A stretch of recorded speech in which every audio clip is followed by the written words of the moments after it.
Hi, everyone. We're going to be beginning in a moment. We're going to be speaking to Rafat Abu Aish. Let me just make sure that I've invited him.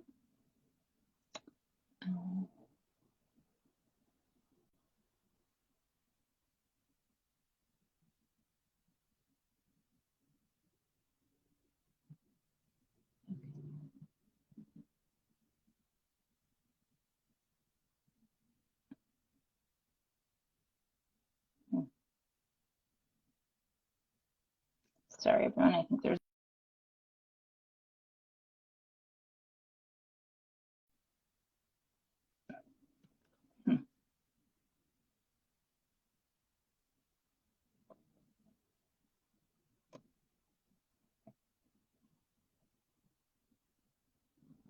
مرحبا رأفت، شو الأخبار؟ الله يعافيك. يعطيك العافية. شكرا عشانك عم تنضم لنا اليوم عشان نحكي شو عن اللي عم بيصير في النقب.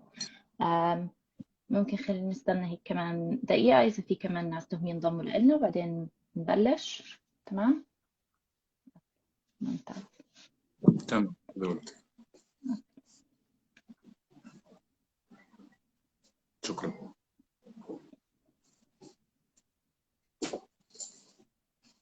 Okay, بنقدر نبلش بتهيألي. Hi everyone. Today we're joined by Rafat Abu Aish, a Palestinian living in Naqab, who's an organizer, a journalist, and an activist. So thank you, Rafat, for joining us today to give some context on what's happening in Naqab. So to start off, could you maybe tell us a little bit about the history of Naqab, what happened to the population in Naqab in 1948, and what's happening right now on the ground to the Palestinians living there?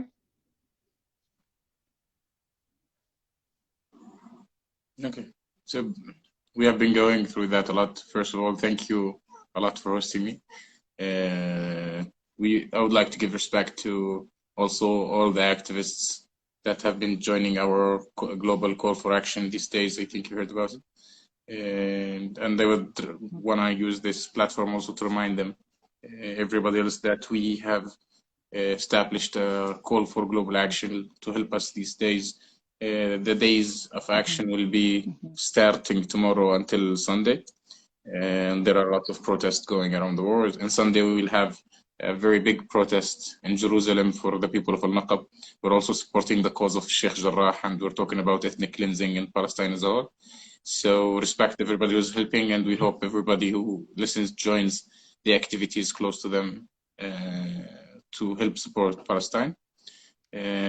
So when talking about Al-Naqab, the historical entrance, I think, is the best entrance, because to understand the full image, everybody needs to understand, and people need to understand that what's happening today is just a continuity to what happened in the Naqba of Palestine. The story of Al-Naqab, like the story of every part of Palestine, starts with the year 48, when 90% of the people of Al-Naqab, of the Bedouins, were kicked out of their homes, and only 10% left. Only 11,000 people out of 95,000 people, approximately, stayed in Al-Naqab after the demolishing, killing, and kicking people out, turning the original people of the land into refugees in nearby countries.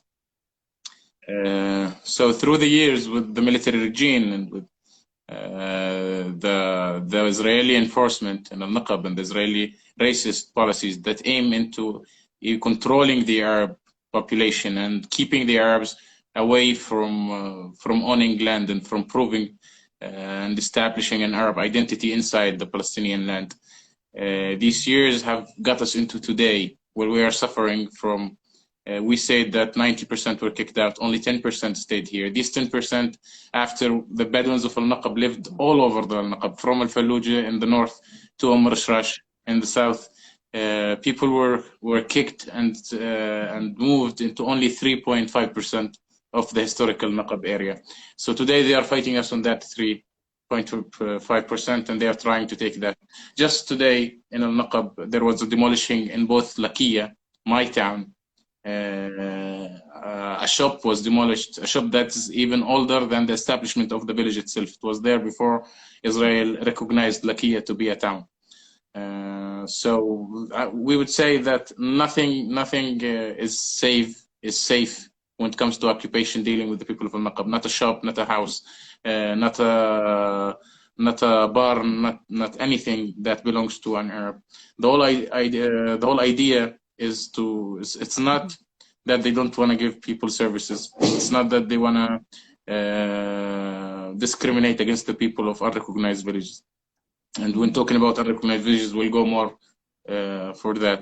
But what we say is the problem is the ownership of our land. The Israelis don't want any Arab to own any land. The Zionist mentality wants the land to be in the ownership of Jews. The Arabs can live there. It's not their problem that the Arabs are living here. But they don't want us to lawsuit or to claim ownership over any land.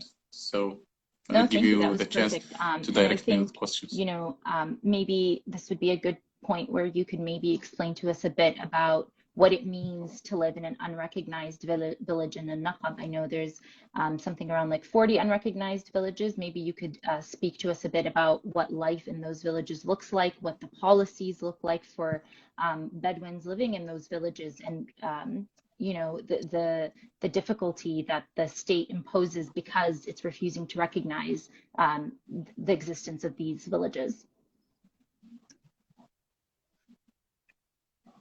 So there are 3 types of communities for Arabs in Al-Naqab, and these are the only 3 types of communities you can live in. And after I explain, we will compare to the Jewish types of communities that exist here. For Arabs, you can only live in a planned town, which is a town that was planned by Israel or recognized by Israel at some point since the establishment of that town. Doesn't mean that the people didn't live there before, but Israel considers itself to be the establisher of that town. So there are 7 like this, and these towns, one of them is a city, are considered to have services, basic infrastructure, water, electricity. When compared to unrecognized villages, these towns are in a good place, and they have schools also. But then the problems in there is the discrimination between them and Jewish villages that are nearby, for example.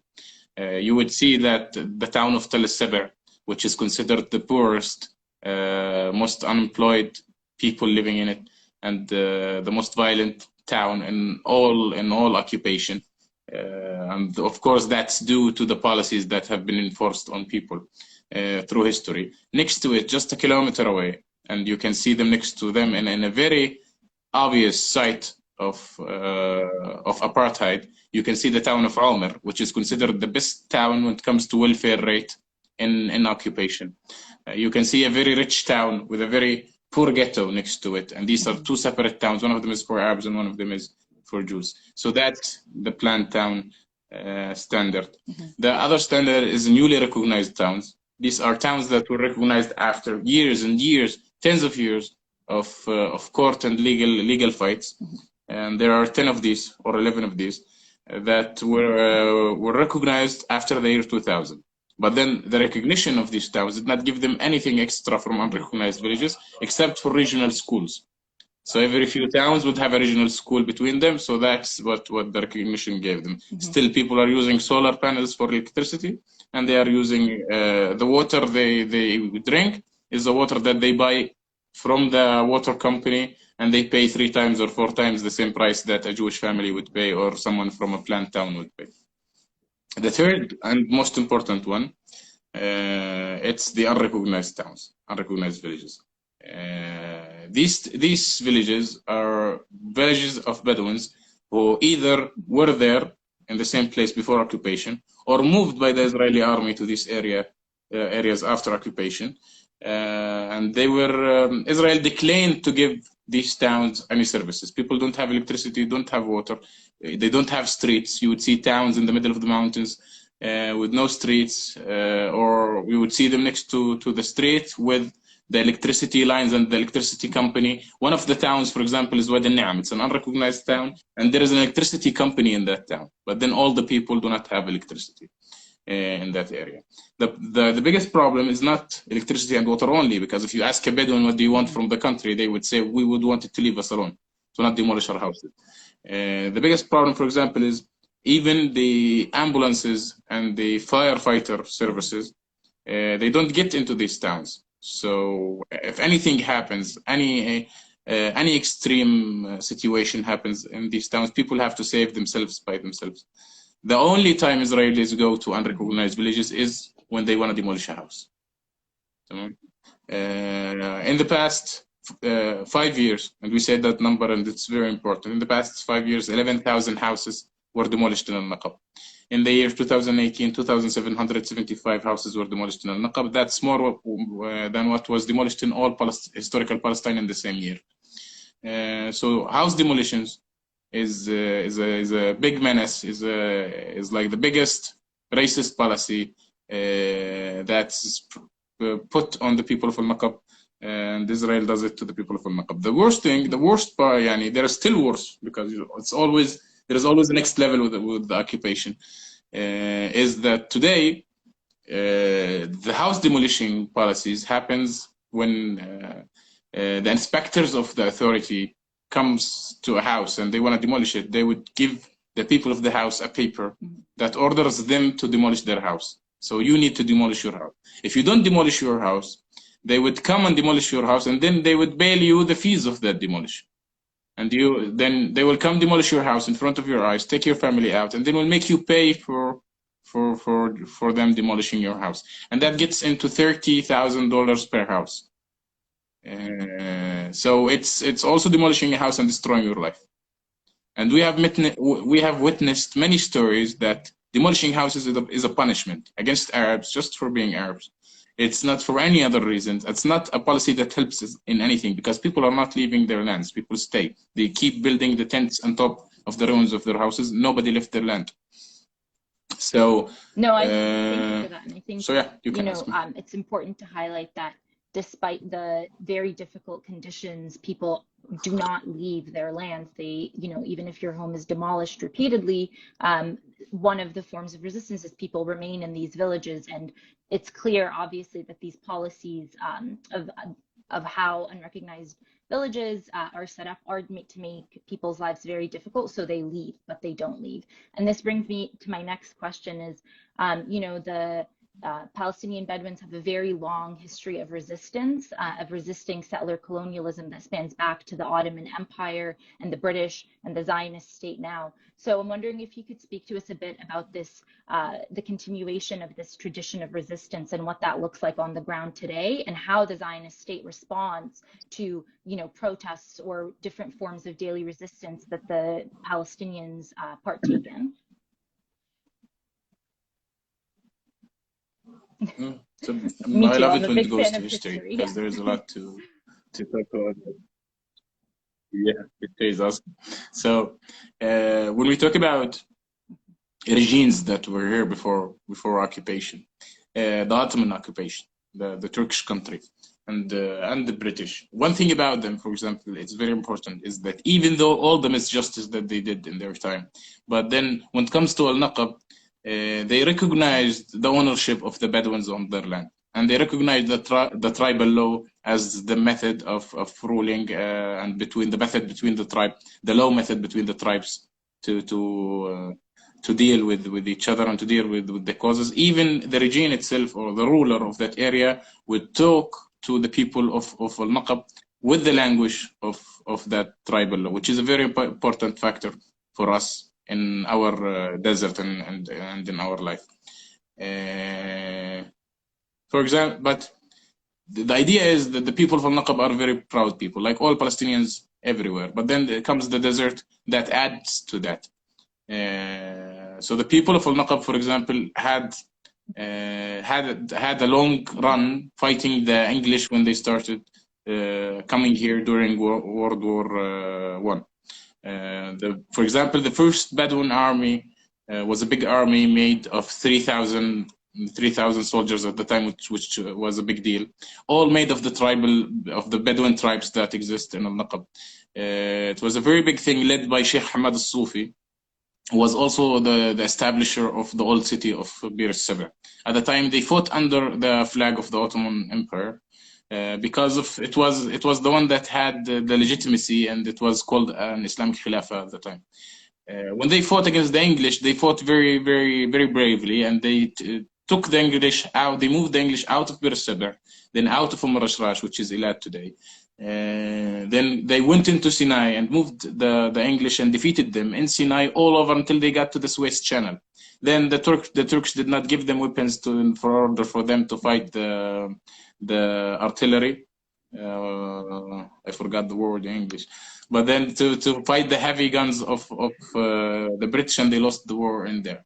After what happened with them, for example, the Bedouins did not forget what the Turks did to them. So they would go, when they go back, the Sultan, the Turkish Sultan, would ask two of the leaders to come to Istanbul, and then he would execute them in there. And that's a very valid story written everywhere, because that's what the Turks used to do to Arabs here. That execution would bring the people against the Turks very hardly. And then at some point, after he tries also to take al-Sufi, which was the leader of the campaign, the Bedouins would flip against the Turks because of all what they did in here and in the Arab countries. And they would join, for example, the Sharif Hussein in the Great Arab Revolution, which was an important fight and an important war for Bedouins in al-Naqab also.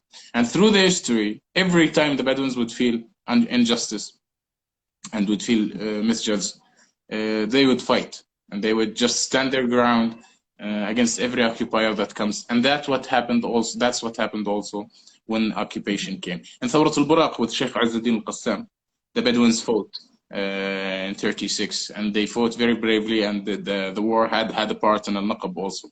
For example, in the occupation in the year 48, the city Bir Sabah was the only city in Palestine that was occupied two times. One time was the first time it was occupied. Then the Arab rebels, the Bedouin rebels, who were living surrounding Bir Sabah in all of these far towns, would make an army, come back, liberate the city from the Zionist gangs, and then the Israelis would have to bring and come back with another campaign to occupy it again. Yeah, I was hoping you could tell us about what resistance looks like today in Naqab and against Israel, and what has, I know that, you know, there has been mass arrest campaigns taking place, and there's been targeting of minors. So maybe if you could speak to us a bit about, you know, the resistance that's currently on the ground, and the organizing that you're a part of, and what that looks like. So we would always say that our first line of resistance is sumud, is resilience. The people of al-Naqab stay on their lands. Even after demolishing their houses, people stay. Even after making them pay so much money, people stay. Even after arresting them, people stay. Still, people are also protesting, and we try. I'm not trying to make a pink picture out of it, but it is very hard on the people, and you have 60% of the community that's under poverty line. One of every three Bedouin kids in al-Naqab is considered to be poor. But then still, people are resilient. They are standing their grounds in al-Naqab. That's the first line. The second one is protesting and trying to participate in legal activities due to the Israeli law. But then what we saw, that the biggest mistake is you putting your faith in the Israeli police or asking them to protest. What happened in the protest of Sawa 2 weeks ago was a legal protest. The police gave a permission for that protest, but then after 10 minutes of the start of the protest, and then the people closed the street, which is a very normal method to close a street in a protest. Everybody does that, or everybody in occupation did that. After we got to the street and we were in the middle and in the front, the police shouted that we have only 10 minutes, and then they would start clearing the area and shooting gas bombs. So we started, when we heard the number 10 minutes, we started moving the kids and trying to get the kids and then the women out of the street and the families. But then in 10 seconds, less than 10 seconds, the first bomb just dropped in there. So the police trapped us and you never put your face in occupation or in occupation's police. So yeah, that's the second line of struggle. The second line of struggle is protesting and then trying to say no, but that does not work a lot. So today we are trying with every method we can, and I think we're still thinking that all Palestinians around the world, solidarity and working together is a method. Yeah, thank you for highlighting that, and I think you're right. Sumud is a very important part of Palestinian resistance that we see, on a daily basis. And you mentioned this, the Bedouins in Naqab have a very strong connection to their land and their way of life, and the people in these unrecognized villages. You said, if they were to be asked what they want, they would want to be left alone to live their life, and to be able to, live life the way they would. And so this brings me a bit to my next question, which has to do with greenwashing, which we know that Israel is very notorious for, and organizations like the Jewish National Fund or Sanduq al-Qawmi al-Yahudi are very embedded and active in that process. And so could you tell us maybe a bit about the policies that Israel has in place that work to break the connection of Palestinian Bedouins with the land and the animals and plants, and what these processes have looked like for you? Okay. So one thing about Bedouins is that Bedouins love trees, because we know the desert, we do love trees. But then these trees that are coming to occupy our lands are trees that have no connection to the land, and are trees that are put here in order to just occupy Bedouin land. The GNF, which is maybe the second main enemy to the Bedouins in Al-Naqab. The first one it's called the Authority for Developing Al-Naqab, which is the legitimizer for the work, and the one that gives the permissions for the GNF to work in here. The GNF tries all the time to do the planting of forests, to do the forestation in order to enforce a status quo, a status that exists on the people, in order to take the people out of their land and to go to Israeli courts, which we always say, we have a saying that the door to losing your land is getting to the door, entering the door of the Israeli court. But then the GNF does their part too, that they try to go to the Israeli courts with saying that these lands are already forests, for example, and they cannot claim these lands or ask for them. So also one of the why they do that is to not let the people use these lands. The Bedouins are agricultural people, and that's known. Through the history, we used agriculture for ourselves, for our food, and for our animals. That's the two types of agriculture. In Arabic, it's qamh or sha'ir. These are the two products that the Bedouins used to agriculture. And through the history, it was there. And these lands that are being forested now are agricultural lands. When it comes to the GNF and what they say around the world, their greenwashing propaganda is that they are making the desert green, which is not true. We say that through that Al-Naqab, which is 60% of the historical Palestinian land, through that Al-Naqab contains the desert of Palestine, but it's not all desert. It's a very wide area. The northern Naqab is a very agricultural area. And these trees they are planting in Al-Naqab will never grow up in the desert. So what they are doing is, for example, a very big and great scenario for what the JNF is doing is the village of Al-Araqib. Al-Araqib is a town that was demolished around 200 times today. It was demolished and the people keep building their tents again, and then they demolished again, and they keep pushing the people until they push the people into the graveyard of the village. The living are being defended by the dead in Al-Araqib. In order to build the GNF forest in there, to first the area. And then when they demolished Al-Araqib for the first time, they took out around 4,000 trees, olive trees from the village of Al-Araqib, and they put European trees that have no connection to the land. These trees are considered to be occupational species. They are foreigner species. They are not good for the ecosystem. They change lots of the geography of the place, even the atmosphere, and the temperature rises because of them. There are many studies about them. then they take the trees of the people, and then they take the people off their land in order to put these trees in their place. And I think one of the biggest fights that fighters against injustice around the world should fight for is stopping the funding of the JNF, because all the funding the JNF gets is from Europe and the States.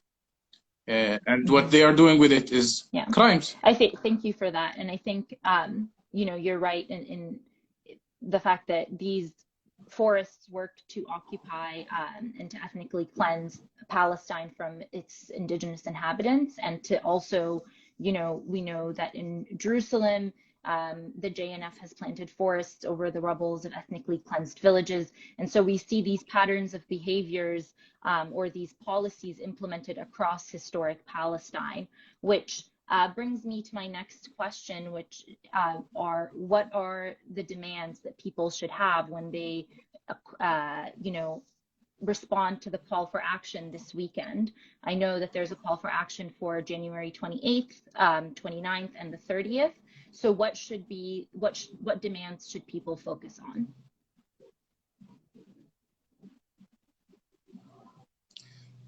So when it comes to the people of Al-Naqab, I think the title of Stop Ethnic Cleansing in Palestine is very deep and very well established. What's happening in Al-Naqab, and we see what's happening in Sheikh Jarrah also, and what we see what's happening in Beit, and we saw the houses of the family of Al-Karama in Jerusalem also, and all around. And Al-Naqab, we have that daily.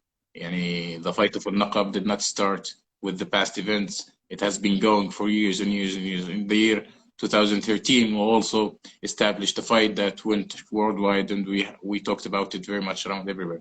The problem with the fight of Al-Naqab is that it's long distance. And after the fight against the Pravor Plan 2013, which was a plan to take around 1 million dunams of the people of Al-Naqab and to turn all the people of the unrecognized villages into outlaws just because they're living in their houses, Israel noticed that a plan that big will bring a reaction that's very big and would bring an attention worldwide that's very big. So what they are doing today is that they are taking every village at a time. They are also bringing plans. For example, if they want to put a street in Al-Naqab, they would look for an area with many unrecognized villages in order to take the land of the people and to put the streets from them. The idea is, first of all, I think people should understand what's the fight of Al-Naqab about, because we need people all the way. We need activists all the way to stay with us and to stick with the fight. The activists in Al-Naqab are continuing, and they have been doing that for a while. Today we have a great deal of activists, and we are planning on taking that so far as the occupation takes it.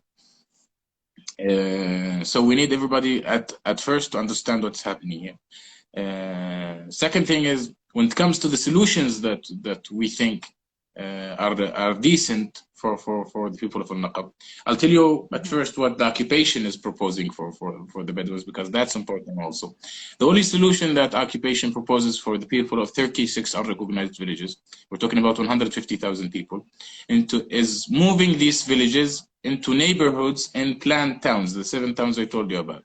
So to take an example, is moving, for example, the village of Wadi al-Ni'am, which the people have been living all their life in the area they are in today, next to a very big compound of chemical waste factories that have been intoxicating the people for years and years and years. And the chemical waste at some point were much harder, and they were all putting it on the Bedouins, on the people. The only solution that the Israelis gave to these people, and we're talking about people that have Israeli citizenship, and due to international laws, they should have rights, equal rights, or even more rights, because they are the originals in here. Is to bring the people of Wadi al-Ni'am, we're talking about 17,000 people, and to making them a neighborhood inside the town of Shgib Salam, which has only 15,000 people living in it. So we are turning 17,000 into a neighborhood inside the 15,000 people town. So we're just creating ghettos and more poverty neighborhood. We're asking for recognition in the spot. People of Al-Naqab will not accept to be moved again. We're not accepting another Nakba. We're asking, or the only moving that I saw it with many of the villages' demands when the fight got to them, is moving to the original lands that the army took them out of in the first place in the year 48. So no moving, and the services to get the services in their hometowns where they are without ايش يعني تنازل تنازل, like without giving up the right to. without giving up any land or any ownership on the land. يعني we know that the recognition of towns should not even be close to the conversation compromising. Thank you.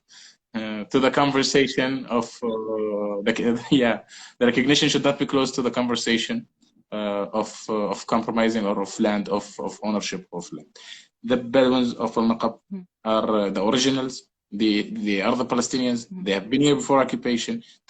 With the solution of all Palestine, we know that the apartheid in Al-Naqab should stop. We have seen many scenarios of apartheid in Al-Naqab. We have seen towns, Bedouin towns, moved in order to put Jewish towns in their place and create settlements in their place. And we know, and also the occupation know how stubborn the people of Al-Naqab are.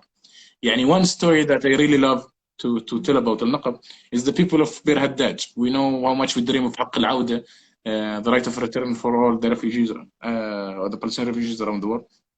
It's a very important factor that the only town inside historical Palestine that really made a complete عودة, a complete return, was Bir Haddaj of Al-Naqab. The people of Bir Haddaj were moved in the 48 by the arms of the Israeli army by force to the Siyaj area, the 3.5% I told you about when we started. Then 2 years after, they would take their families, would take their sheep, would take what's left with them, and would go back to the town they were kicked out of. 1 year after, the army would put them in truck and take them to the same area again. 2 years after, they would go back to the same area. A few years after, the army would do the same. They would do the same until the Israel had to recognize them in their spot in their original land, and they did make a full return at that spot. You asked me about the animals, and they didn't, but when I remember Bir Haddaj, I remember also their animals, because it's a very big deal in there. I think it's two important factors when we talk about the animals in Al-Naqab. We are a society that have been living on raising our sheep and our camels through the history, and we have a connection with our horses, and we love the animals in the desert.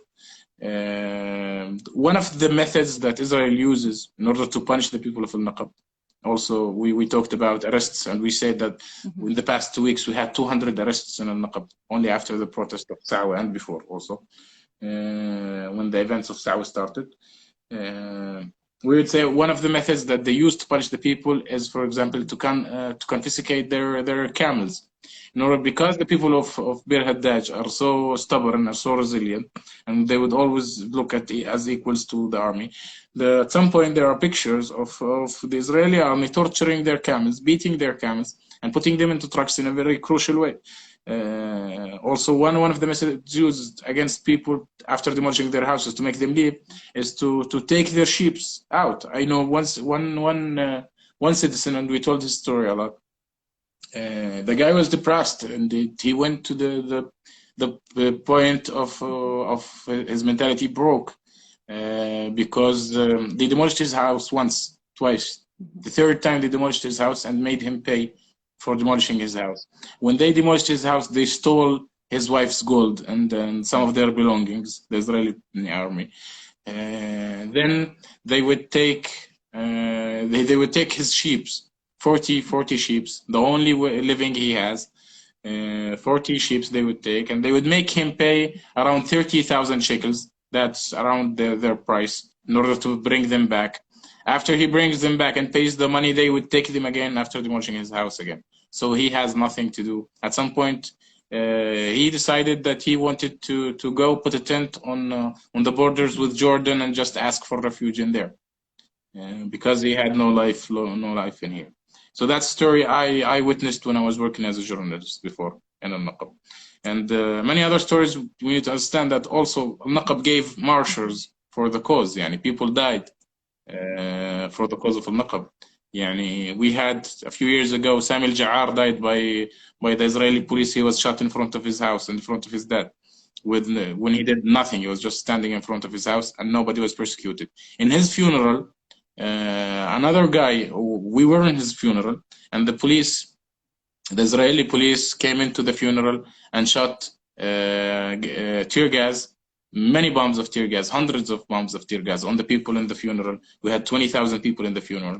It was a very hard scene, and the guy died in the funeral. His name was Sami also. So that these were very intense times. And 1 year after, Yaqub Abu Aish was killed in front of his house when they were demolishing him. He was a prize winner teacher in here. So yeah, many sad stories of al-Naqab in al-Naqab. But then what we say is that we really, يعني, for me, I love this society so much. And I know that al-Naqab is a very geographically and humanly a very big part of Palestine, and have been fighting in the fight of the Palestinians all the way. تمام. The people of al-Naqab never stood low or turned back. The people are still resilient on their grounds, and we're asking people to join our fight. We are fighting anyway. We're asking people to join our fight. Yeah, to help thank us you for that. Thank you for sharing those stories with us. And you know, the people of the Naqab, you're right, have never stopped fighting, and I don't think you ever will until you get the rights to live your life with dignity, like all Palestinians. So I think it's important for people to remember that this isn't just happening, you know, this isn't just about one action, this is about sustained action, and we need to keep pushing forward. We need to not just show up once, but to show up consistently. And with that in mind, I just want to remind folks of a few actions taking place. On Saturday, there will be rallies in Toronto, San Diego, the Bay Area, and Cleveland. On Sunday, there will be a banner drop in Seattle. If you didn't hear your city's name mentioned, you can look to the PYM page for the actions that I just spoke about. But if there isn't an action in your city, maybe consider planning one yourself. And make sure you try your best to learn as much as possible about Naqab, to learn as much as possible about Palestine, and to sustain action and to stand in joint struggle with our people in historic Palestine. Thank you, Rafat. I just want to open it up if there are a couple of questions in the chat, maybe we can answer them. Or Rafat, if you have any closing remarks of anything that comes to mind that you want to share with us?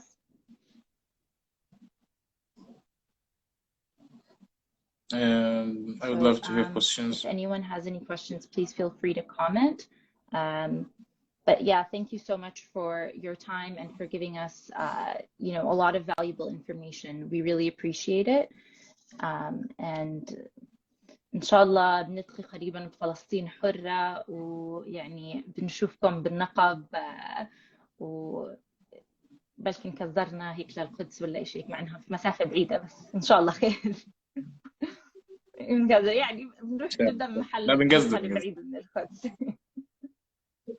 ان شاء الله مش راح تكون هالقد بعيدة بعد التحرير ان شاء الله. I don't know if there are any questions. If there aren't any, then we can maybe wrap up and just remind folks to show up to actions happening in their cities, to organize, and to, you know, keep their eyes on al-Naqab, on Sheikh Jarrah, على مسافر يطا, on all of Palestine, because Israel's tactics right now are to target specific villages instead of saying we're ethnically cleansing all of Palestine. But we know that their goal is to ethnically cleanse all of historic Palestine. So right now it's you know, the village of Al-Atrash, but really it's all of al-Naqab that's being attacked.